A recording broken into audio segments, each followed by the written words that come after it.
সম্প্রতি খুলনায় চালু হয়েছে এক অনন্য উদ্যোগ। প্রতি রবিবার 2টা 30 হতে বিকাল 4টা পর্যন্ত অসহায় গরিব দুঃখী মানুষদের জন্য আয়োজন করা হয় বিনামূল্যে দুপুরের খাবার। দিনভর পরিশ্রম শেষে রিক্সা কিংবা গাড়ি রেখে সবাই আসে এখানে আর হাসি মুখে পেট ভরে খায় একবেলার খাবার। স্বেচ্ছাসেবীরা আন্তরিকভাবে পরিবেশন করে ডিম, ডাল, আলুর তরকারি আর ভাত। এখানে শুধু খাবারই নয়, আছে এক ভিন্ন রকম আনন্দ আর মানবিকতার উষ্ণ ছোঁয়া। আচ্ছা ভাইয়া, এটা কারা উদ্যোগ নিয়েছে এই বিষয়ে?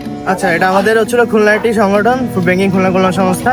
জি। আমরা সেখান থেকে এসেছি এবং আমাদের প্রতি রবিবার হচ্ছিল আমরা এই গরিবের বুফে কার্যক্রম চালু করে। প্রতি রবিবার? হ্যাঁ, প্রতি রবিবার ছিল এই দুপুর বেলায় এবং এখানে প্রায় 150-এর উপরে মানুষ হচ্ছিল খাওয়া দাওয়া করে। তারা সকলে হচ্ছিল খাবার দাবার এগুলো খেয়ে থাকে।